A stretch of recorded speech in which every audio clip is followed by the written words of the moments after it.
Boa noite, então, senhoras e senhores. Vamos lá para a nossa aula de Direito Penal do curso especial de formação de sargento do ano de 2022. Hoje nós vamos falar sobre a parte geral do Código Penal Militar. Então, a gente vai iniciar pela parte geral do Código Penal Militar. Matéria agora ficou mais densa, a matéria do Código Penal Militar foi mais densa do que as provas anteriores, então, do que o material anterior. Então, a gente vai ter que dar uma dedicada.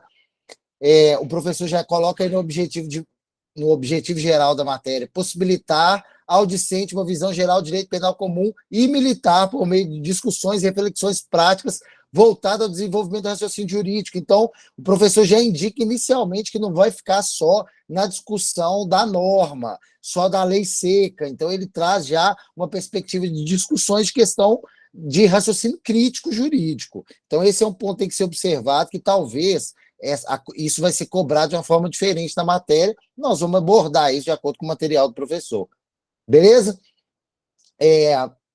Então, a introdução, que são o material que o professor passou, parte geral do Código Penal Comum, institutos de aplicação da lei penal e do Código Penal Militar. Então, vão ser de ambos. Ficar sempre atento aí aos artigos principais que a gente trata, o artigo 9º do Código Penal Militar, que sempre vai ser cobrado assim, de forma extensa, né, exaustivamente. O artigo 9º é sempre cobrado, então ele tem que estar na ponta da língua. E aqui os crimes militares em espécie. Então a gente vai falar do motim, da revolta, da aliciação, do incitamento, da violência contra o superior e o serviço, respeito aos superiores símbolos nacionais e a farda, insubordinação, da usurpação do excesso de abuso de autoridade, deserção, abandono de posto e outros crimes, desacato, desobediência, peculato, concussão, corrupção e falsidade, e dos crimes contra o dever funcional. Então, muitos tipos penais na parte dos crimes em espécie.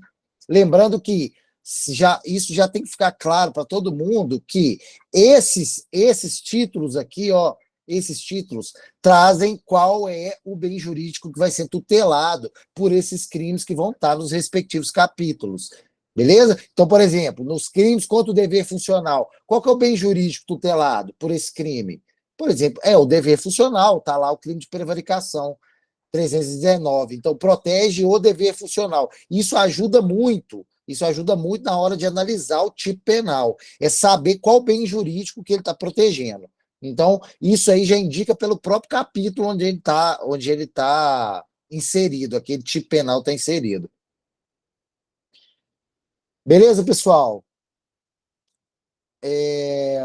Então, iniciando parte inicial parte geral do Código Penal Comum e parte geral do Código Penal Militar, parte geral do Código Penal Comum, artigo 1º ao 120, parte geral do Código Penal Militar vai ser do artigo 1º ao 135, então a parte geral, tanto a parte geral quanto a parte especial do Código Penal Militar contém mais dispositivos, quer dizer, tem mais artigos, e vai ter o livro 1, no caso do Código Penal Militar, vai ter o livro 1, que são dos crimes em tempo de paz, e o livro 2, que são os crimes militares em tempos de guerra. E para existir crime militar em tempo de guerra, tem que ter guerra declarada.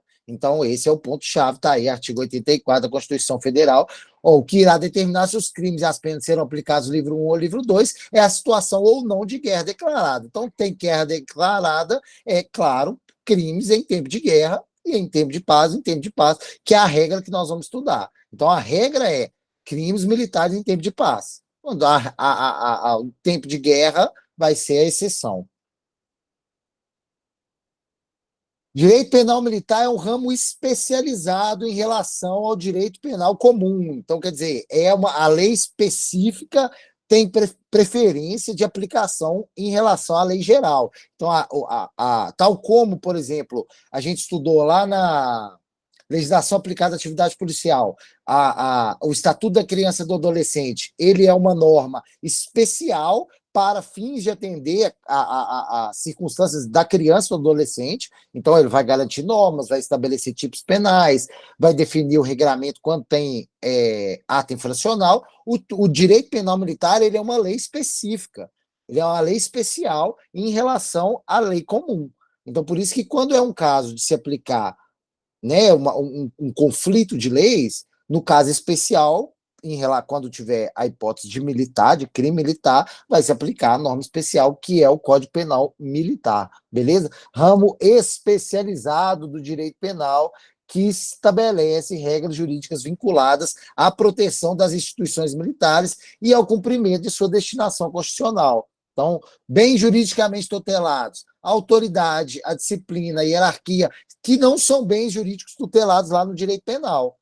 Esses bens jurídicos são tutelados lá no direito penal, no direito penal comum. O direito penal comum não tutela a hierarquia e disciplina. Então, por isso que é um ramo especializado. Então, ele vai ter bens jurídicos especiais. Então, quer dizer, lá no Código Penal, muitas vezes eles vão coexistirem. Por exemplo, tanto o direito penal comum, ele preserva a vida. A vida é um bem jurídico tutelado. No direito penal militar também, a vida é um bem jurídico tutelado. A vida, a integridade física. Mas o direito penal militar ele vai trazer bens jurídicos específicos que só vão existir no âmbito do direito penal militar, que é, por exemplo, a hierarquia, a disciplina, o serviço e o dever militar, o serviço, a função e o dever militar. Então, isso essa tutela a esses bens jurídicos vai estar especificamente no Código Penal Militar, beleza? Conceito de crime, pessoal, conceito de crime. Isso é o conceito de crime, vale tanto, é o chamado conceito analítico de crime. Então, isso é um conceito geral, vale tanto para crime do Código Penal quanto para crime do Código Penal Militar. É o conceito de crime. Então, para a conduta ser criminosa, eu sempre vou analisar esses três aspectos. Então, um processo judicial, por exemplo, aquilo que é realizado durante um processo penal militar ou um processo penal comum é saber se aquela conduta que está narrada pelo Ministério Público, se ela preenche esses três requisitos. Se é uma conduta típica, se é uma conduta antijurídica, se é uma conduta culpável. Perfeito? Então, esses são três elementos que vão se exigir para se configurar um crime. Então, quer dizer, o crime ele vai ter que ser típico, quer dizer, o que é tipicidade? Está previsto na norma como crime, é a chamada tipicidade formal, tem a tipicidade material, mas a gente não vai entrar sobre esse mérito agora, mas a tipicidade é o quê? É importante que vocês tenham claros esses conceitos. Tipicidade é a conduta se enquadra na norma. Então, por exemplo, prevaricação 319 do Código Penal Militar. É uma conduta típica, é um tipo penal. É um tipo penal, é o 319, a prevaricação. Então, se eu deixo de praticar um ato em serviço, deixo de cumprir o meu dever funcional para atender algum interesse pessoal, eu vou praticar uma conduta típica que está prevista no Código Penal Militar como crime. Só isso, se eu pratiquei uma conduta típica, necessariamente eu cometi um crime. Por exemplo, a lesão corporal. Você vai lá efetuar a prisão de uma pessoa que está oferecendo resistência ativa. Você tem que usar a força e aquela pessoa vai ter lesões corporais. Ela vai ter lesões corporais. A lesão corporal está tipificada como crime. Está tipificada como crime, está lá no 209 do Código Penal Militar, né, quando você causa dano à integridade física de alguém. Então, essa conduta ela é típica, ela se enquadra em algum tipo penal. Mas ela é uma conduta criminosa? Não, porque ela não tem o segundo requisito, que é ser uma conduta antijurídica. Porque não é uma conduta antijurídica, porque ela está amparada pelo dever funcional que o militar tem de realizar a prisão de quem esteja em flagrante delito.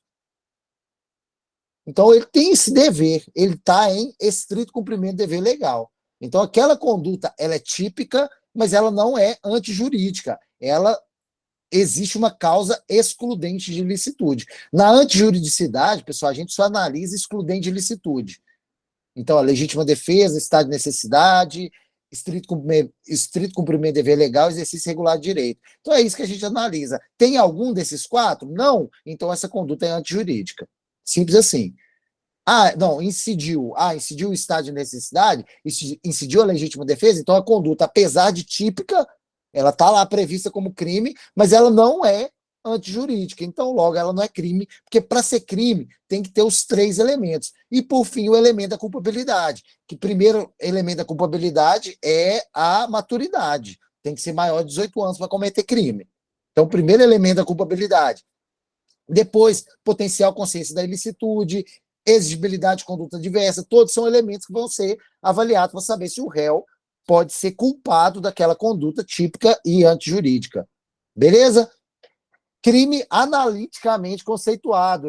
Essa conceituação em 3 elementos, conduta típica, antijurídica e culpável, existem outras, mas essa é a que o professor adota e é a majoritariamente adotada. Conduta típica, antijurídica e culpável. Então, tem que ter esses 3 elementos. E esses 3 elementos, essa análise por elementos, chama conceito analítico de crime. Por isso que o professor está falando aqui, ó. É no prisma da teoria final da ação que o crime será analiticamente conceituado a partir da divisão tripartida. Divisão tripartida, quer dizer, são 3 elementos: tipicidade, antijuridicidade e culpabilidade. Beleza? Então, o crime é todo fato típico, ilícito e antijurídico, né, que vai ser o antijurídico, e culpável, beleza? Então são esses 3 elementos aqui, pessoal. É importante saberem isso. Esse nome, divisão tripartida, muitas vezes ele é cobrado em prova, o professor destaca isso aqui, teoria final da ação. Então esse é o conceito analítico de crime, baseado na teoria final da ação, que divide o crime, é uma divisão tripartida em 3 elementos: tipicidade, antijuridicidade e culpabilidade. Então, uma conduta ser crime, necessariamente, ela vai ter que conter esses 3 elementos. Então, por exemplo, numa ação penal, o promotor está tentando provar que a conduta daquela pessoa tem esses 3 elementos e a defesa, ao contrário, está tentando provar que, por exemplo, não tem algum desses elementos. Ou o fato não é típico, ou ele não é jurídico, ou ele não é culpável. Perfeito? Fato típico, então fato típico, aí depois no fato, na excludente de licitude, a gente vai analisar a excludente de dolo ou culpa, lembrando que essa excludente de dolo ou culpa é só no Código Penal Militar. Conduta, ação, omissão, nexo causal, que é a relação entre a conduta e o resultado, isso é o nexo causal. Relação de causa e efeito, relação da conduta do agente com o resultado da ação. Não, no direito penal, senhores, não existe responsabilidade penal objetiva. A responsabilidade penal é sempre subjetiva. Quer dizer, eu tenho que comprovar que a minha conduta foi praticada com dolo ou culpa e ela foi essencial para a produção daquele resultado. Beleza? Isso é a relação de causa e efeito. E a tipicidade, que é a adequação do fato ao crime, à norma militar, ao fato previsto como crime. No caso do Código Penal do crime militar, ele ainda vai ter que estar previsto em alguma das hipóteses do artigo 9º, que está lá no inciso 1º e 2º, define o que é crime militar, que é o crime previsto no Código Penal Militar, especialmente, vão ser considerados crimes militares, e os crimes previstos na legislação comum, qualquer seja ela, desde que praticado na forma da linha A, B, C, D e E do inciso 2º do artigo 9º do Código Penal Militar. Então, o artigo 9º, inciso 2º do Código Penal Militar e as suas alíneas definem que uma conduta praticada em qualquer uma daquelas circunstâncias por um militar vai ser considerado crime militar. Lembrando que, na Justiça Militar Estadual, o civil não responde em nenhuma hipótese. Em nenhuma hipótese o civil responde perante a Justiça Militar Estadual. Perante a Justiça Militar Federal, a Justiça Militar da União, perdão, o civil pode responder. Mas perante a Justiça Militar Estadual, em nenhuma hipótese, o civil vai responder. Perfeito? Excludente de dolo ou culpa, força irresistível, caso fortuito, força maior, atos reflexos, inconsciência, desconhecimento da qualidade superior ou inferior, no caso do artigo 47, quer dizer, o conhecimento da qualidade superior ou inferior é elemento necessário para a configuração do crime, porque senão seria responsabilidade penal objetiva. É isso. Então, entendeu? É a mesma coisa, por exemplo, um crime cometido contra um militar, de um militar contra outro militar que não tem consciência, que ele não sabe que aquela pessoa é militar. Ele não pode responder objetivamente só pelo fato de necessariamente ele ser militar. Inclusive, essa foi uma questão levantada por um aluno quando a gente estava estudando Código Penal Militar, e ele questiona isso. Ele fala, olha, a lei, ela não faz diferenciação se a pessoa tem que conhecer, saber da condição de militar do outro. Lá no artigo 9º, inciso 2º, por exemplo, fala de militar da ativa, crime cometido de militar da ativa contra militar da ativa. Ponto final. Então, o militar da ativa praticou crime contra outro militar da ativa, está configurado o crime militar. Mas é necessário esse conhecimento, porque senão seria responsabilidade penal objetiva. Responsabilidade penal objetiva. Quer dizer, você não comprovou o dolo ou culpa, que a pessoa tinha consciência daquela situação que caracterizaria aquele fato como crime. Júlio Gontijo foi eu que perguntei. Pergunta muito interessante, inclusive, um raciocínio muito interessante. Mas é isso, para evitar a responsabilidade penal subjetiva. Esse princípio que orienta sempre você tem que comprovar o dolo ou a culpa, o agente saber dessa condição. Perfeito? Erro de tipo inevitável. Então, erro de tipo inevitável, que eu acredito que eu não estou praticando um crime. Exemplo de erro de tipo, por exemplo, que pode configurar um erro de tipo inevitável. Legítima defesa putativa. Legítima defesa putativa. Está lá o policial militar no ônibus. O cara saca uma réplica de arma de fogo e aponta para ele, como se fosse matar. É uma réplica perfeita. Ele tem todos os elementos para acreditar que ele estava com risco de vida e as outras pessoas dentro do ônibus, e ele efetua o disparo. Ele estava sob risco de vida? Na realidade? Não, não estava. A arma era de brinquedo, era uma réplica. Ela nem atirava. Mas todos os elementos, todas as circunstâncias levavam ele a acreditar que estava. Então aquele erro era inevitável. Uma pessoa média, né, um policial militar médio, porque trata-se do Código Penal Militar, um militar médio, ele foi treinado para agir daquela forma, naquela situação. Tudo levava ele a acreditar que ele estava agindo de acordo com a lei. Então, é erro de tipo inevitável. Um exemplo é, por exemplo, a legítima defesa putativa. E a discriminante putativa fática. Se o erro era inevitável, se evitável, mantém-se a modalidade culposa. Então, se eu entender que aquele erro foi evitável, quer dizer, ele foi culposo, eu errei por imperícia, imprudência ou negligência, aí eu vou responder pela modalidade culposa, por aquele crime da modalidade culposa. Se teve imprudência, imperícia ou negligência. Agora, se não teve imperícia, imprudência ou negligência, não teve, e tudo me levava a crer que eu estava agindo corretamente, aí aquele erro é inevitável, logo não se pune. Então, o evitável se pune na modalidade culposa. Perfeito, senhores? Se alguém tiver uma dúvida, é só falar que a gente volta nesse tema. Tipo penal de ação, pessoal. Os tipos penais incriminadores são definidos em regra na forma comissiva. O que está falando aqui? Crime, via de regra, pessoal, é de ação. A gente pune, via de regra, crime de ação. Mas vão ter os crimes de omissão própria. O que é omissão própria? Existe um artigo próprio para falar dele, aqui, ó, o artigo 135. É um tipo de omissão. 219, 319. Então, o 319, claro, na modalidade omissão, né? Porque tem na modalidade ação também. O artigo 194, o artigo 200, isso são omissões próprias. Mas por que é própria? Por que chama própria? Porque tem um tipo penal propriamente definido para aquela omissão. E essa aqui, por que é imprópria? É porque são todas as hipóteses do artigo 13, parágrafo 2º, no caso do Código Penal Militar, ou do artigo 29, parágrafo 2º do Código 13, parágrafo 2º do Código Penal, e 29, parágrafo 2º do Código Penal Militar, que vai falar que é a função do garantidor. Que é a função do garantidor. A omissão é relevante como causa quando o omitente devia e podia agir para evitar o resultado. Então, primeira coisa que a gente tem que ficar atento é, ele tem o dever de agir, ele tem o dever, e ele podia agir para evitar o resultado. E o dever de agir incumbe a quem tenha, por lei, obrigação de cuidado, proteção, vigilância, que é responsabilidade de impedir o resultado, e a quem, com seu comportamento inferior, deixa eu aqui, isso aqui está pequeno, né? Deixa eu aumentar aqui.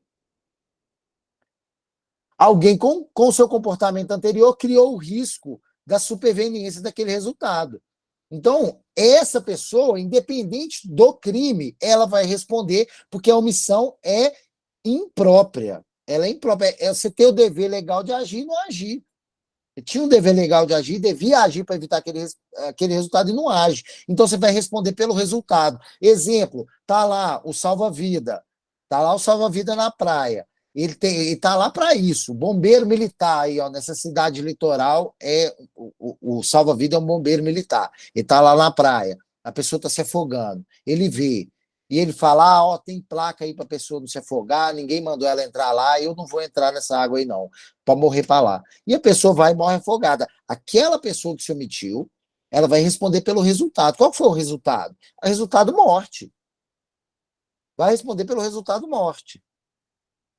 Entenderam? Então, essa é a omissão imprópria. Então, quando a omissão é relevante como causa, quando o omitente devia e podia agir para evitar o resultado.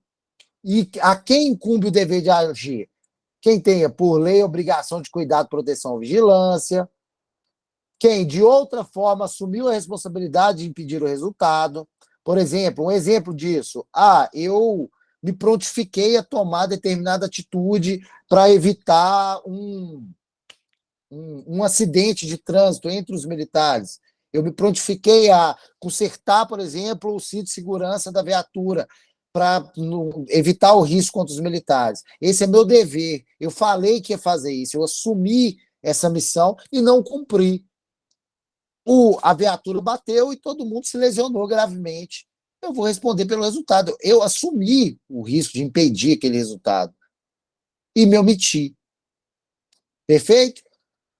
Quem, com seu comportamento anterior, criou o risco de sua superveniência. Quem, com seu comportamento, então, quer dizer, eu criei o risco. Por exemplo, no exemplo do Código Penal comum, eu levo o pessoal para andar de barco comigo e não exijo colete de ninguém, deixo todo mundo andar sem colete, o barco vira, as pessoas caem na água, eu tenho dever, a partir daquele momento, como eu criei o risco, eu tenho o dever de agir para evitar aquele resultado.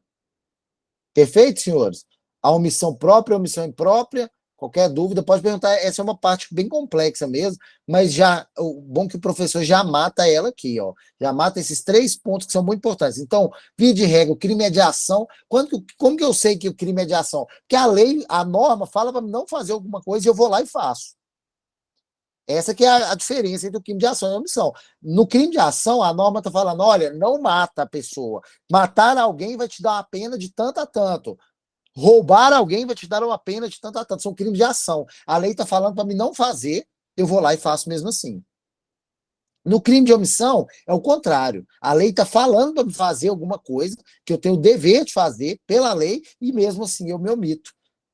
E quando essa omissão ela for própria, tiver um tipo penal, vai responder por omissão própria, e quando for um resultado que eu tinha, por lei, o dever de agir para evitar aquele resultado, eu vou responder pelo resultado na forma da omissão imprópria, beleza? Omissão imprópria no Código Penal, artigo 3, parágrafo 2º, no Código Penal Militar, artigo 29, parágrafo 2º. Perfeito? Alguma dúvida, pessoal, com relação à ação, crime de ação e omissão? Se tiver alguma dúvida, é só falar no chat, eu abrir aí e perguntar. Ação própria é Oi? qual? Né? Ação própria é qual? Omissão Não, própria? não. Omissão própria é aquela que vai ter um próprio tipo penal definindo. Tipo, ó, o 135 é um tipo penal que define omissão. O 319, a prevaricação, é um tipo penal que vai definir omissão. É uma conduta omissiva. Então, quer dizer, ela já prevê uma omissão como crime, um dever legal que você deveria adotar e você não adota, e já está previsto como crime. A omissão imprópria, ela não está prevista em lugar nenhum. Ela não é um crime tipificado no artigo tal ou no artigo tal. Ela é um dever daquele agente responder pelo resultado. Então, vai ser dependendo do resultado. A pessoa vai responder, no caso da omissão imprópria, aquele que devia agir, devia e podia agir para evitar o resultado e não age, ele vai responder pelo resultado. Então, a gente vai analisar o resultado. O resultado foi lesão corporal, vai responder por lesão corporal. O resultado foi morte, vai responder por homicídio. Perfeito? A omissão imprópria é o seguinte, própria que eu estava em dúvida, que não está previsto em lugar nenhum, tá? Isso, a omissão imprópria ela não está prevista em lugar nenhum. Não, Por isso o nome imprópria. não, estou falando da própria. Pois é, a própria vai ser aquela que vai ter definido em artigos específicos. Ah, Então, tá. vai ter um tipo penal próprio para ela. Então, lá, o 319, a prevaricação, tem um crime de omissão ali. Ele está definido. Não é, eu não vou analisar o resultado. Aquela conduta omissiva já está prevista ali naquele tipo penal como crime. Por isso que ela é própria, porque ela tem um tipo penal só para ela, aquela omissão. Ela tem um artigo que vai estar prevendo aquela omissão como crime. Ponto, final. E na imprópria, não vai ter um artigo especificamente definido, vai ser pelo resultado. Sim, entendi. Isso, entendeu? Beleza? Beleza. Então, dolo e culpa, pessoal, artigo 19, incisos 1º e 2º do Código Penal, que fala de dolo e culpa, e no caso do Código Penal Militar, artigo 33, incisos 1º e 2º. Então, dolo, conduta voluntária e consciente. Eu quero produzir aquele resultado. Eu quero produzir o resultado. Essa é a diferença do dolo para a culpa. No dolo, eu quero produzir o resultado ou assumo o risco de produzi-lo. Eu quero, eu sei daquela possibilidade daquele resultado, claramente. E eu quero que ele aconteça, ou então eu assumo o risco que ele aconteça. No caso da culpa, eu não quero produzir o resultado. Eu não quero. Mas eu acabo produzindo aquele resultado por imperícia, imprudência ou negligência. Então, essa é a essencial diferença. No dolo, eu quero produzir o resultado ou eu assumo o risco. Na culpa, eu não quero produzir o resultado, mas eu produzo aquele resultado por imperícia, por imprudência ou por negligência. Beleza? Dolo, direto, vontade se dirige à realização do fato típico querido pelo autor. Então, eu peguei a arma, apontei para a cabeça da pessoa e efetuei um disparo. Eu tinha o dolo direto de que ela morresse. Conduta do dolo direto. O dolo eventual eu não quero necessariamente aquele resultado, mas eu assumo o risco de produzi-lo. Eu assumo o risco de produzi-lo. A pessoa que eu quero matar está correndo, eu atiro no meio de várias pessoas. Eu assumi o risco de matar aquelas pessoas ao atirar em direção a elas. Puta, eu assumi o risco. Esse é o dolo eventual. Eu sei da possibilidade daquele resultado e mesmo assim eu assumo o risco daquela conduta. Esse é o dolo. No caso da culpa, a culpa vai ser a conduta voluntária e o resultado não querido. Deixa eu aumentar aqui. Conduta voluntária e o resultado não querido. Eu não quero provocar aquele resultado, mas eu provoco por negligência, relaxamento, falta de precaução, preguiça, imperícia, falta de habilidade técnica para o exercício daquele ofício, ou imprudência, precipitação, atitude perigosa. Então, eu não quero produzir o resultado, mas eu produzo aquele resultado por imperícia, imprudência ou negligência. Exemplo, chegou lá a pessoa com Covid no hospital, morrendo lá, precisa ser entubada. Chegou lá no hospital. Não tem médico lá na hora. A enfermeira fala: não, eu vou entubar essa pessoa aqui, ó. Eu vou tentar salvar a vida dela aqui, ó. Ela quer produzir o resultado morte? Não, pelo contrário. Ela quer produzir o resultado vida, ela quer salvar aquela pessoa. Mas ela é o quê? Ela é imperita. Ela é imperita, porque para fazer o procedimento de intubação tem que ser o médico. E ela acaba matando aquela pessoa. Ela não queria aquele resultado, mas ela o produziu por imperícia. Beleza? E a culpa inconsciente, comum, a gente não prevê o resultado, embora lhe seja possível fazê-lo. Quer dizer, ele não prevê aquele resultado, mas ele poderia prevê-lo, tanto que ele agiu com negligência, imperícia, imprudência. Apesar dele saber da existência daquele resultado, da possibilidade, ele não queria produzi-lo, mas produziu por imperícia, imprudência ou negligência. Culpa imprópria, a culpa consciente, perdão, o agente prevê o resultado, mas espera que ele não ocorra. Exemplo da culpa consciente. Eu pego o meu veículo e vou dirigir ele embriagado. Eu estou embriagado. Eu não quero produzir um crime. Eu estou lá devagarzinho. Eu fui devagarzinho mesmo. Eu sei que eu estava bêbado, mas eu achei que eu ia conseguir. Eu fui muito devagar, ali bem tranquilo, tomando todos os cuidados, mas eu acabei cometendo, por falta de reflexo, porque eu estava bêbado, eu acabei gerando um acidente, por exemplo, que gerou uma lesão corporal. Aquilo ali, ele não assumiu o risco.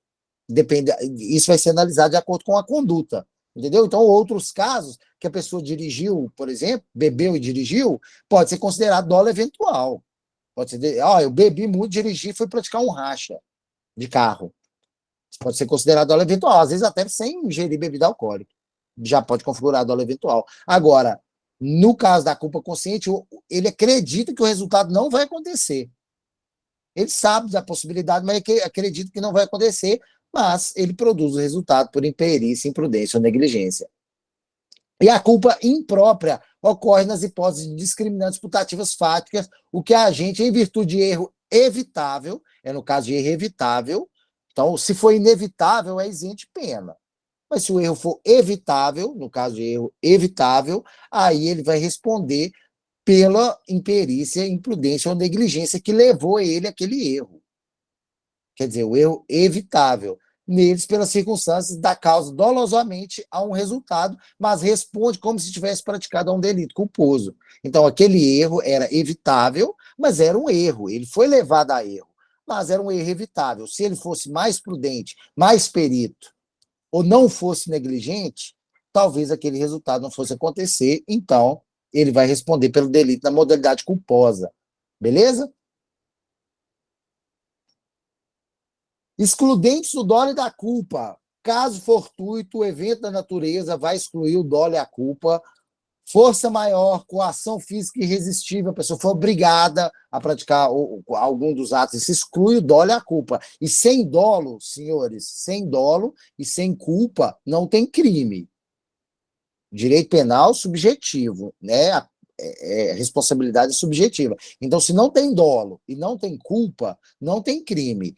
Tanto no Código Penal comum, tanto no Código Penal militar. Isso é uma norma de direito penal, tanto comum quanto militar, quanto qualquer direito penal.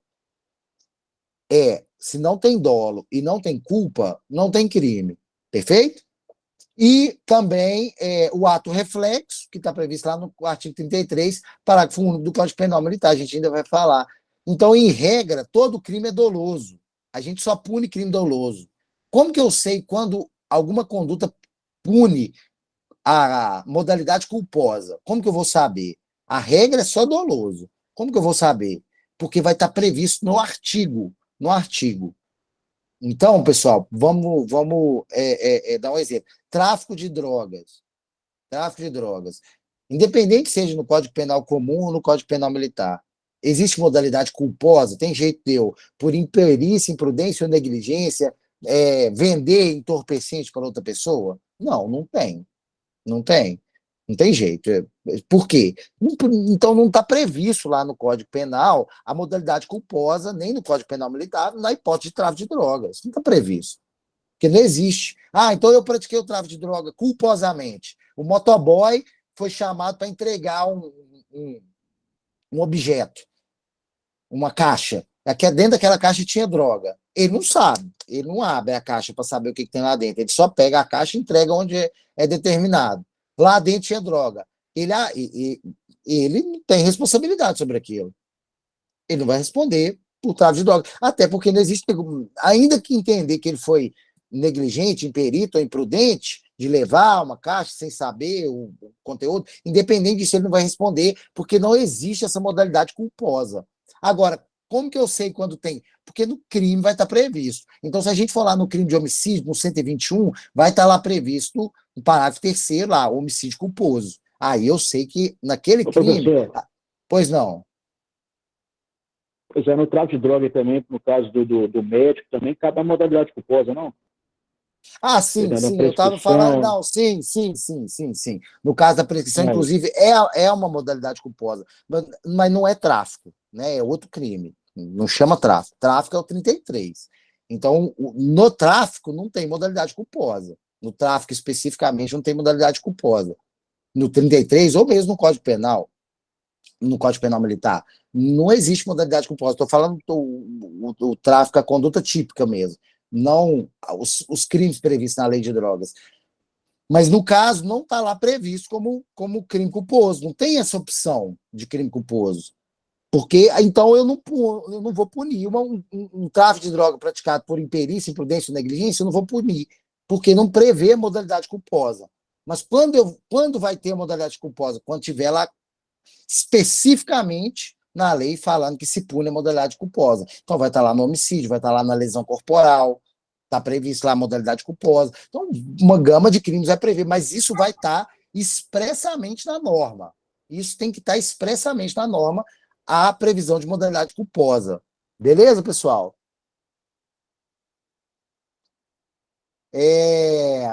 Então, eu vou até destacar aqui, ó, em regra, todo crime é doloso.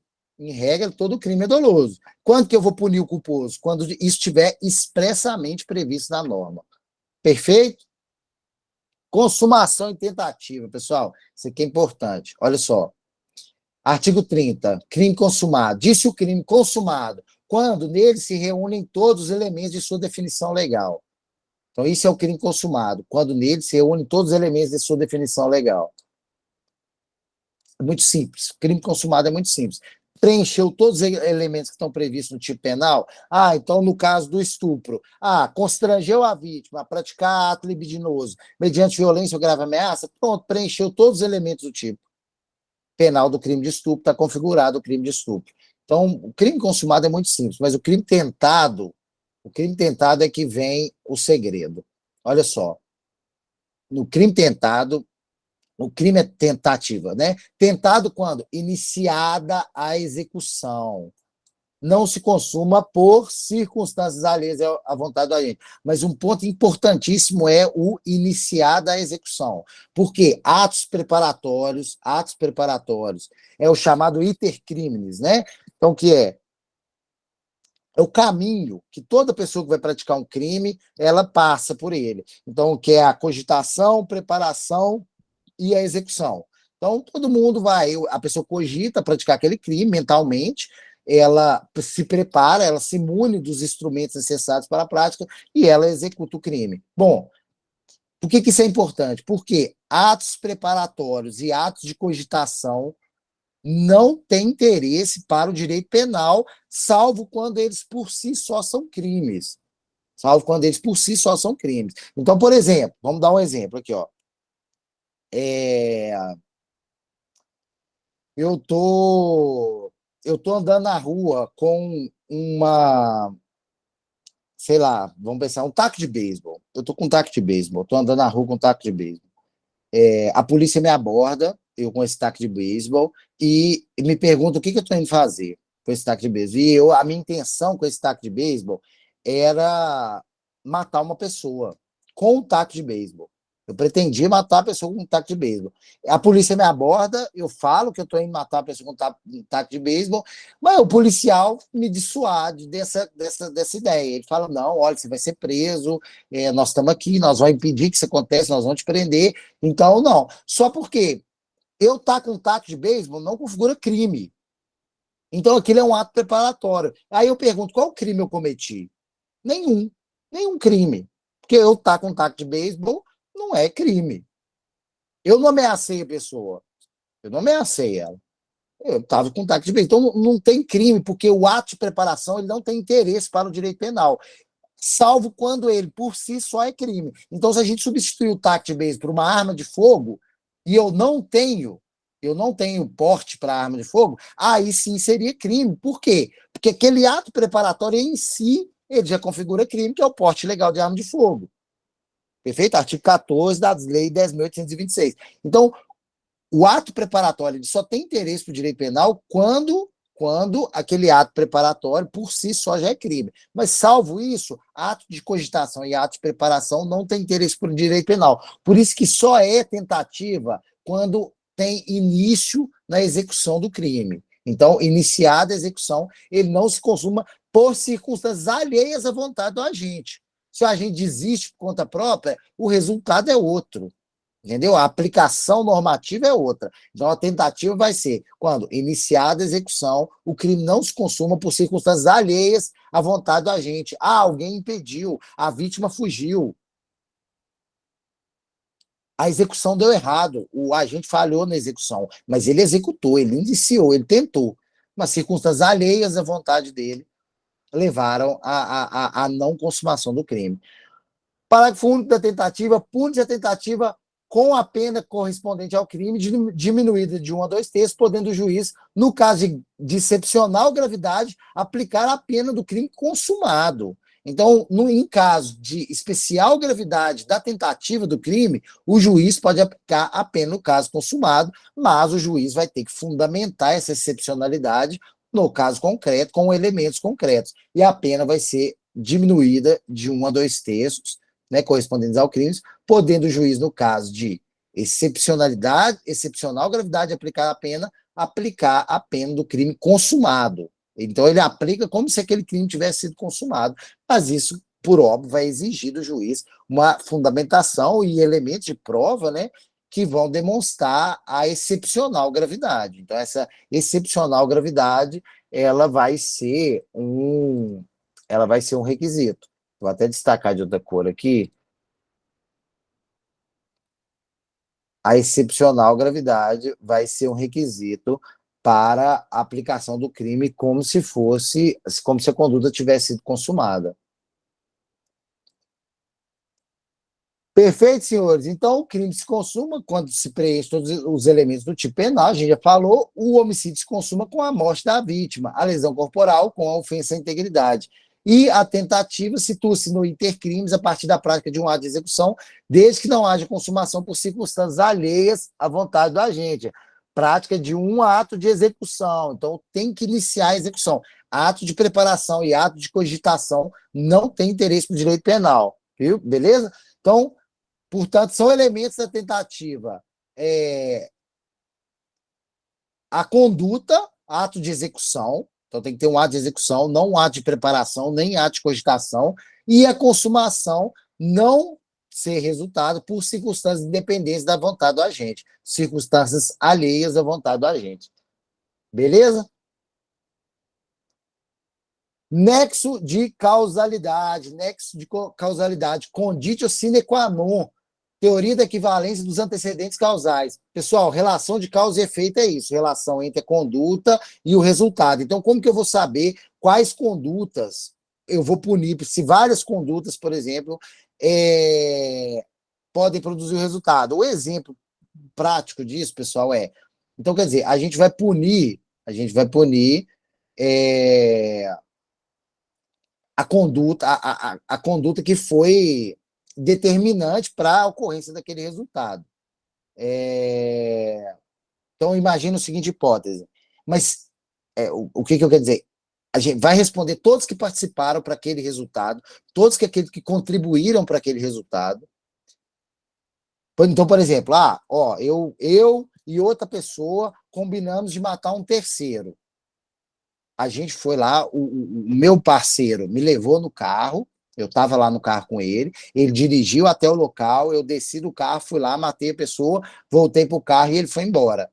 Nós dois vamos responder pelo crime. Ele como partícipe e eu como autor. Mas nós dois vamos responder por homicídio. Ambos vão responder por homicídio. Perfeito? Então, ambos contribuíram, a conduta de ambos contribuiu para o resultado. Mas olha, vamos pensar uma hipótese diferente. Eu fui numa loja de faca. Comprei uma faca. E com essa faca eu fui lá e matei uma pessoa. Da mesma forma que se o cara não tivesse me levado lá para matar outra pessoa, eu não teria matado, se o dono da loja me entregar a faca, não tivesse me vendido a faca, eu não teria matado a pessoa.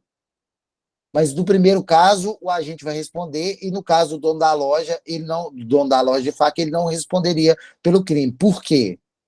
Porque você só vai analisar a relação entre a causa e o efeito da conduta, entre a conduta e o resultado, quando a pessoa agir de forma dolosa ou culposa.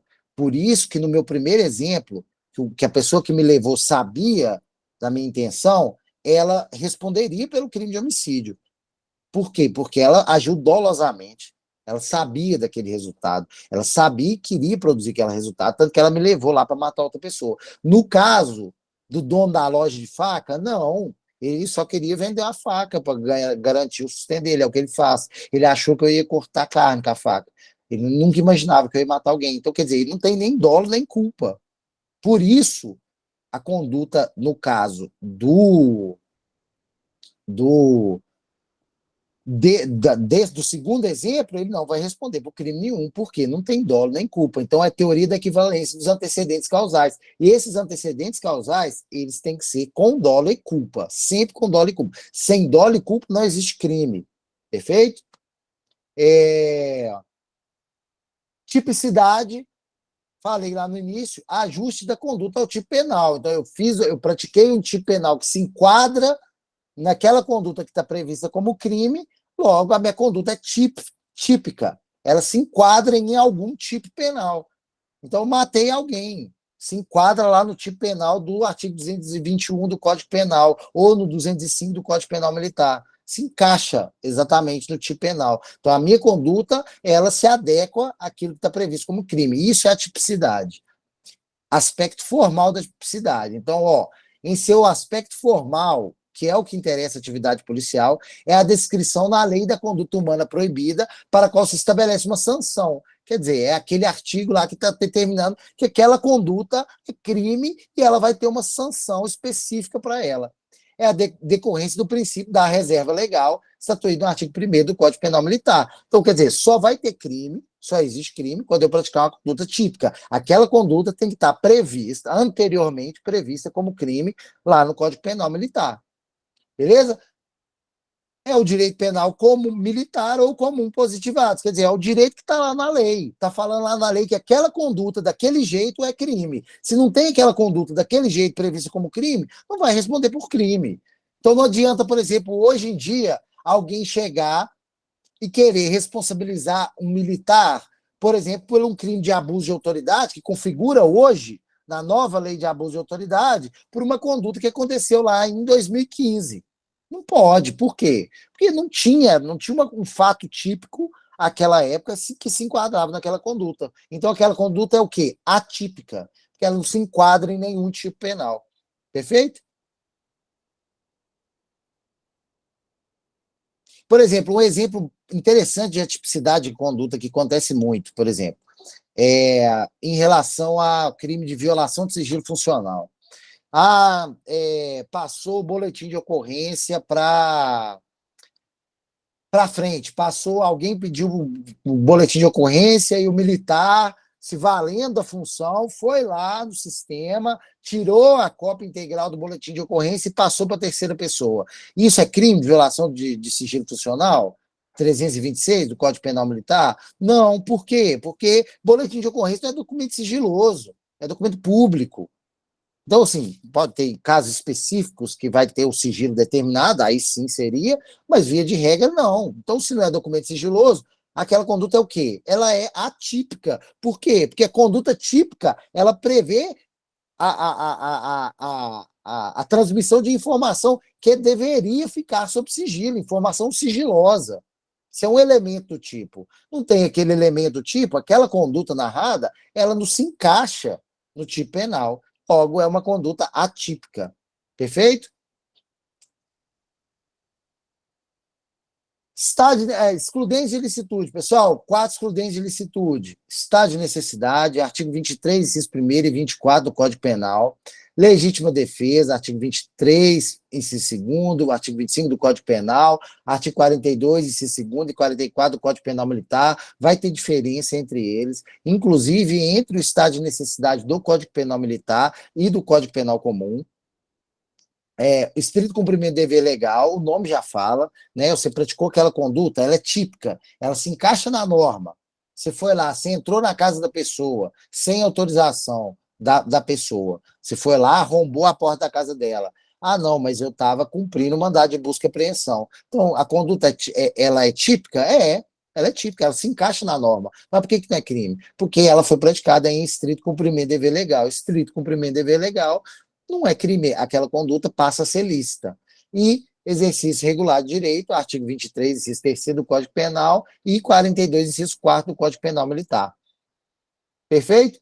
Vamos falar, então, sobre o estado de necessidade. Pessoal, estado de necessidade, um ponto importante, um ponto muito importante que a gente tem que pensar é no sacrifício de um direito por outro. Então, quer dizer, É isso. Dois ou mais bens jurídicos que são tutelados, eles vão estar em conflito um com o outro. É isso. Ó, exemplo, carro que desvia de um pedestre para salvá-lo e destrói um outro carro no estacionamento. Eu vou responder por dano? Não, eu agi em estado de necessidade. Eu agi em estado de necessidade. Então, quer dizer, é para tutelar um bem, você tem dois bens jurídicos tutelados. Um exemplo clássico do estado de necessidade lá previsto no Código Penal por exemplo, eu estou no barco, eu não sei nadar, tem outra pessoa que não sabe nadar, só tem um colete. E a gente entra em luta para ver quem fica com o colete, eu mato a pessoa para ficar com o colete. Eu estou em estado de necessidade, é a minha vida contra a dela. E eu não sou obrigado a sacrificar a minha vida pela dela. Mas há hipótese que sim. Então, por exemplo, o bombeiro, aquele que tem o dever legal de enfrentar o perigo, ele não pode invocar o estado de necessidade. O comandante do navio afundando, sim, no caso concreto, vai haver o sopesamento de direito para saber se de fato você tinha que. Se de fato você estava em estado de necessidade. E que vão se complementar pelos requisitos que estão aqui, ó, que o professor destaca aqui, que são os requisitos que foram construídos jurisprudencialmente. Isso não está escrito na lei, esses requisitos aqui, especificamente, né, claro, mas que foram sendo definidos, tanto por extração da própria norma, é, quanto por definição jurisprudencial. Mas no caso do estado de necessidade, alguém levantou a mão, quer fazer uma pergunta? No caso do estado. Professor, Pois não. essa colocação que o professor fez aí, quanto à necessidade de haverem dois ou mais bens jurídicos, isso aí tá correto na visão do senhor? Porque em doutrina que eu consulto, eu não vi dessa forma, né? Olha, Não tem necessidade de ser dois, pode ser apenas um, pode ser no caso. pode ser apenas um bem jurídico em relação ao outro, mas na verdade é que o que eu acho que o professor é que existe um conflito entre dois bens jurídicos. Então vamos supor, nesse caso existe o meu bem jurídico vida, o meu direito à vida contra o direito à vida da pessoa, nesse exemplo, por exemplo, do colete salva-vidas. Então existe um conflito entre dois direitos tutelados, o meu direito à vida e o direito à vida dele. Eu não tenho que sacrificar a minha vida por ele. Não é o meu caso, nem o caso dele. Então tem dois direitos em conflito aí. Não, nesse exemplo aí está claro que são dois, e que podem até ser mais. Mas, por exemplo, no caso onde um militar sacrifica a vida de um animal feroz para a autodefesa, né? Aí existem dois direitos em conflito aí. Animal, por exemplo, se for de alguém, animal é semovente. Então, quer dizer, ele é propriedade de alguém, tipo um cachorro de alguém, um pitbull de alguém. Você é o direito ao direito à propriedade contra o direito à vida da outra pessoa. O policial foi lá, matou o cachorro, pronto, essa necessidade. Ó, Sim, mas não entendo. ali não estava expressa a vontade, por exemplo, do proprietário do animal em oferecer um risco a outra pessoa. E aí você vai punir, vai fazer uma distinção entre a atitude do animal e a atitude humana? Não, na verdade é porque assim, o fato é que vai existir um conflito de direitos. Independente de qualquer resultado, existe o direito à propriedade e existe o direito à vida, ou à integridade física da pessoa que está sendo atacada. Então, já tem um conflito de direitos. Um não tem que. É ideal que eu sacrifique um para preservar o outro. É ideal que eu sacrifique um para preservar o outro, isso fica claro. Mas existe um conflito. Muitas vezes esse conflito não vai ser equilibrado. Então, por exemplo, nesse caso, não, a integridade física contra o direito de propriedade de alguém sobre o cachorro. É complexo, quer dizer, eu sempre vou preservar a integridade física da pessoa, ou o direito à vida, claro, mas ainda assim tem dois direitos. E eu não consigo imaginar um que não vão envolver dois direitos, porque ele sempre vai envolver, porque se não tiver outro direito tutelado, não vai ter crime. Porque os crimes sempre tutelam um direito. Aí não vai ter crime, aí não tem o interesse da incidência do estado de necessidade. Entendeu? Então, porque sempre que envolve um crime, vão ter um direito tutelado. E no estado de necessidade, o que você vai mostrar é que tem outro direito tutelado que estava em conflito e que, naquelas circunstâncias, você agiu para preservar aquele segundo, no caso. Ficou Bacana, claro? obrigado. Beleza, obrigado, professor. Então, o policial não pode alegar o estado de necessidade. Quem tinha o dever legal, deixa eu destacar aqui, não pode alegar o estado de necessidade quem tem o dever legal de enfrentar o perigo, desde que o perigo seja enfrentável, óbvio, né? Claro, desde que o perigo seja enfrentável. O policial realizando uma incursão em aglomerado e um cão pitbull avança sobre ele, sem nenhuma ação humana sobre o animal. O policial mata esse cão para proteger a sua vida. Agiu em esse estado de necessidade, pois esse não é um perigo enfrentável. Ele tem que lutar com o cachorro até a morte para evitar de matar o cachorro. Não, ele está preservando. E nesse caso, não, mas não vai ser considerado legítima defesa, porque no caso é um cão que está te atacando. Requisitos para a configuração, para que se configure a excludente de ilicitude do estado de necessidade. Perigo deve ser atual, perigo presente, ameaça concreta ao bem jurídico. Não pode ser um perigo futuro. Eu acho que vai acontecer. Eu estou sentindo que esse avião vai cair, então eu vou matar esse cara e tomar o paraquedas dele. Não pode ser. O avião tem que estar caindo. O perigo tem que ser concreto. O perigo deve ameaçar direito próprio ou alheio, abrange qualquer bem jurídico tutelado, mas isso vai ser sobrepesado. A situação de perigo não tenha sido provocada voluntariamente pelo agente, então o agente não pode ter provocado voluntariamente aquela situação de perigo, e, muito importante, que é isso que eles vão cobrar, muitas vezes, nesse tipo de prova beleza, mas e o militar? Ele pode alegar estado de necessidade? Inexistência de dever de enfrentar o perigo, e desde que seja um perigo evitável, claro. Aquele que tem por lei a obrigação de enfrentar o perigo não pode optar pela saída mais cômoda, deixando de enfrentar o risco a pretexto de proteger bem jurídico próprio, mas de terceiro, sim. Um bombeiro, alegando estado de necessidade, não pode deixar de salvar as pessoas que estão num prédio de chamas, por exemplo, falando, não, pode ser que eu morra, intoxicado ou pegando fogo. Quer dizer, quando o socorro à vítima é impossível, não pode exigir que o bombeiro se mate. Né? Que é impossível. Se você entrar ali, você vai morrer, não tem jeito, as coisas estão pegando, aí não tem jeito, né? Agora, se tem o dever legal de enfrentar o perigo, e aquele é um perigo evitável, óbvio, então quer dizer, a vida do militar também é preservada, é um direito dele. Então, a vida de qualquer pessoa é um direito preservado. Então, por isso que não era isso, o prédio está pegando fogo, o bombeiro tem que entrar lá. Não, mas já pegou fogo em tudo, todo mundo que já tinha lá morreu, não tem mais jeito. Não, mas tem que entrar, tem que tentar mesmo assim. Não. Então, tem que ser o perigo. A pessoa não é obrigada a sacrificar a sua própria vida, mas ela tem que enfrentar o perigo, na medida da possibilidade de enfrentá-lo, óbvio. Então, quer dizer, não, tá tendo aquelas enchentes, um estouro de barragem. Tá vindo lá sei lá, 50 milhões de toneladas de lama a uma extrema velocidade. Aí não quer dizer que você tem que correr lá para frente da lama para tentar tirar umas pessoas numa situação que vai ser impossível. Você certamente vai ser levado e vai morrer. Então, não, nesse caso, não. Uma pontuação muito interessante que o professor faz, porque muitas vezes as pessoas passam por cima disso. Acha que, não, quem tem o dever de enfrentar o perigo não pode alegar estado de necessidade. Desde que o perigo seja enfrentável, claro, né? Porque muitas vezes, um enorme número de situações, é impossível você tomar alguma providência. Não existe meios para isso. Legítima defesa, senhores. Pessoal, quanto ao estado de necessidade, existe uma diferença entre o estado de necessidade que está previsto lá no Código Penal Militar, mas o professor não entra nessa matéria, ele só cita o estado de necessidade do Código Penal Comum. Então, por hora, a gente vai ficar nisso, tá? Mas depois a gente entra nesse método e explica, para ficar bem clara a diferença de um ou outro estado de necessidade.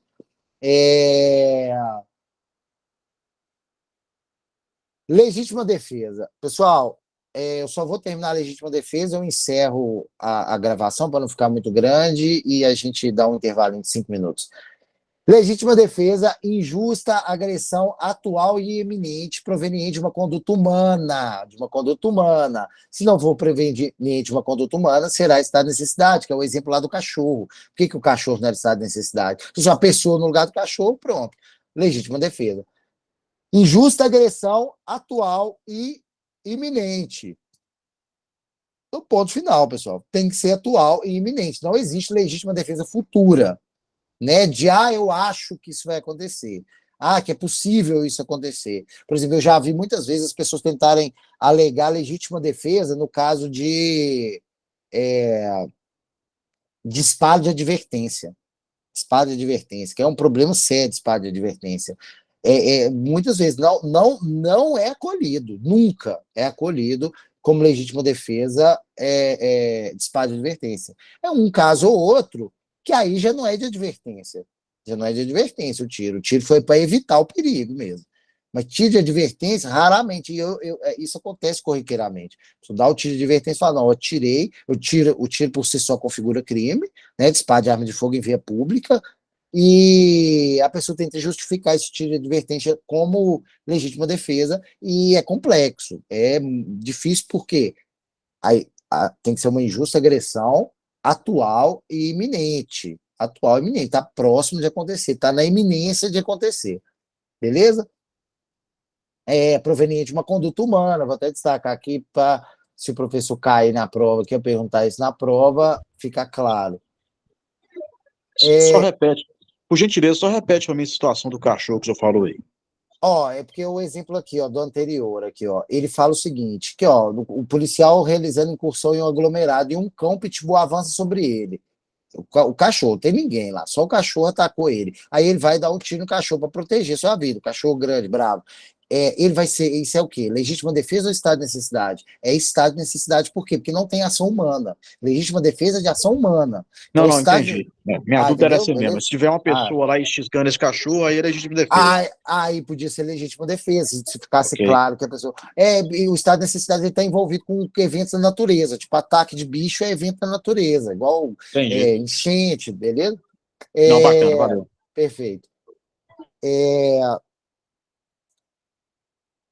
Os meios necessários, todos aqueles eficazes e eficientes à repulsa da agressão. Simples assim, pessoal, vocês verem que legítima defesa não tem regra. Tipo assim, tiro pela frente, tiro nas costas, pode ser legítima defesa? Pode.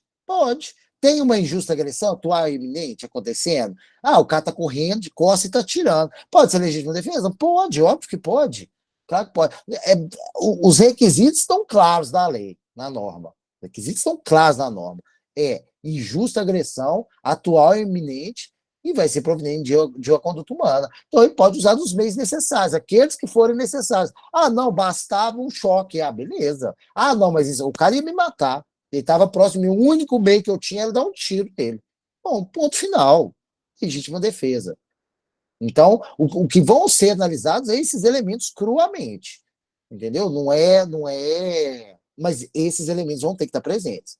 Então, a agressão tem que ser injusta, ela tem que ser atual, ela tem que ser iminente, proveniente de uma conduta humana. O agente tem que ter a intenção de agir em legítima defesa, caso contrário, não incidirá o instituto, isso é óbvio. Porque o nome já diz, né? Legítima defesa, você está se defendendo. O cara entrou na minha casa, roubou minha casa e está lá fugindo de casa com meus bens. Eu vou e dou um tiro nele em cima do muro. Isso é legítima defesa? Não. Ele está fugindo, está indo embora. Não vai ser considerado legítima defesa. Ponto final. Pode ser discutido outras questões, mas legítima defesa não vai ser porque está indo embora. Ele está fugindo. Então, é isso. Não, mas ele estava lá de cima do muro, ele apontou a arma para mim, vou me atirar. Aí eu atirei nele. Ponto, legítima defesa. Simples assim. Então, por quê? Porque num caso você tem uma injusta agressão atual iminente, e na outra hipótese não. Na outra hipótese você tem uma pessoa fugindo com em flagrante delito. Legítima defesa recíproca é impossibilidade, somente um agente pode estar em legítima defesa. Por quê que somente um agente pode estar em legítima defesa? Porque a agressão tem que ser injusta. Senão, o policial vai prender o bandido atira no policial e fala que era legítima defesa. Não, mas ele me prendeu. Então ele atirou em mim, eu tirei nele. Não, por que não pode? Porque a ação do policial ela é legítima. Então, ainda que ela envolver uma conduta, o uso da força, ela não é uma injusta agressão. Ela vai ser só agressão, mas não é injusta.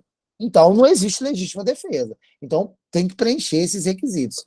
Quer dizer, exceto se estiver agindo em legítima defesa putativa, né? Pensou que ia ser agredido. Legítima defesa putativa é isso, pessoal. Tudo me leva a crer que eu estava agindo em legítima defesa, mas na verdade eu não estava, porque eu não estava sob risco. O exemplo clássico é esse, da arma, de brinquedo, da réplica. Legítima defesa sucessiva, né? Quer dizer, depois de a outra legitimamente se defende a partir do que a agressão começa a ficar injusta, passa a ser uma injusta agressão, origina-se do excesso da legítima defesa. Então, imagina o seguinte: eu não sei se vocês já viram um vídeo, gente, que é um vídeo famoso aqui em BH, do cara, uma pessoa estava assaltando outra lá no bairro Camargos, e o cara estava com a réplica de arma de fogo, e a vítima do assalto, ela corta o ladrão no couro. Só porque depois que o ladrão já toma porrada e já cai no chão, tá meio que desmaiado lá no chão, a vítima continua sucessivamente chutando a cabeça dela várias vezes, fugindo ali da legítima defesa, já passando ali a um excesso doloso. Então, nesse caso, imagina que a gente levanta e entra em luta corporal para se defender, essa segunda luta seria considerada legítima defesa, ainda que ele respondesse inicialmente pela tentativa de roubo. É possível legítima defesa contra inimputável, claro. Uma pessoa doente mental ataca outra pessoa, é claro que eu posso me defender. Então, quer dizer, o destaque aqui, ó, uso moderado dos meios, moderação dos meios do uso necessário. Você usa o meio necessário para impedir aquela injusta agressão. É isso que vai ser analisado. Aquele meio era necessário? Tinha outro meio que já resolveria o problema? Por exemplo, eu estou numa briga com um cara. O cara está parado com uma faca. E eu estou com uma arma. Ele não vem para cima de mim. Mas ele fala: não, eu vou te matar lá parado, e eu distante, e eu efetuo um disparo de arma de fogo contra ele. Isso não vai ser considerado legítima defesa. Não vai ser considerado, porque o cara está lá parado. Ele não está vindo. Se eu não atirasse, se eu andasse para trás, fosse embora, estava tudo certo. Ele não correu atrás de mim, não aconteceu nada disso. Não seria considerado legítima defesa. O excesso doloso. Sim, e pode até ser. Porque, olha só, eu já vi muitas pessoas, e quem é dessa área, os senhores devem saber isso muito melhor do que eu, mas quem é dessa área da prática de tiro, eles falam isso. Não, mas quantos tiros que é o certo? É só um? Aí eu já vi um cara falar, e eu concordo com ele, que exato, eu concordo com quem determina o número do tiro que você dá é a pessoa que tem injusta agressão. Ela que determina o número de tiros. Porque se ela continua vindo para cima, eu dei 3, eu vou dar 5. Se ela continua, eu vou dar 8, eu vou dar 10. É isso. Então, quer dizer, a legítima defesa, ela é legítima até cessar a injusta agressão. Cessou a injusta agressão, cessou a ação. Porque se continuar, aí vai ser excesso. Mas a defesa, ela é legítima até cessar a injusta agressão. Beleza? Eu já vi muito vídeo assim, do cara com faca tomar vários disparos e correr. Eu tenho, inclusive, um vídeo salvo desse, porque se precisar de fundamentar, é importante as pessoas terem isso em mente, que não é igual em filme, tomou um tiro, pum, caiu para lá morto. Na vida real, pode acontecer de outras formas. Então, é isso. Excesso doloso. Então, exemplo, que A inicialmente estava em legítima defesa, consegue desarmar a B e, na sequência, mata a pessoa. Então, quer dizer, a pessoa vai lá me assaltar. Eu tomo a arma dela, eu rendo ela com a arma dela, e ela está lá rendida, paradinha, eu vou lá e mato ela. Isso, em regra, é excesso doloso. Agora, a gente tem um caso aqui em Minas Gerais, que é o caso lá do marido, cunhado da Ana Hickman. Eu não sei quem que foi o autor da conduta especificamente, mas fato é que naquele caso, o criminoso, ele entra lá com a arma e só tem uma arma no caso. Ele é desarmado e com a arma dele ele é morto com um tiro na nuca. Então, com a arma dele mesmo. E foi considerado legítima defesa. Então, a análise do caso vai permitir. Então, quer dizer, às vezes a pessoa estava em resistência, ela continuaria lutando pela arma, então tem que analisar a própria vítima, que não é uma pessoa necessariamente preparada para lidar com aquele tiro, com aquela questão, para saber o momento certo, parar, o que deve agir. Então, isso vai ser considerado, esse contexto vai ser considerado, mas o excesso, a partir do momento que é cessada a injusta agressão, esse é o ponto, esse é o segredo. Cessou a injusta agressão, cessou a legítima defesa. Acabou. Então, quer dizer, ó, o cara veio me assaltar. Eu consegui prender ele e amarrei ele até a polícia chegar. Tá tudo certo. Se enquanto ele tá amarrado, eu tô agredindo ele, aí já tem um excesso doloso. Aí já tem um excesso doloso. E o excesso culposo é aquele excesso que eu não queria. Eu não queria cometer esse excesso, mas eu fiz por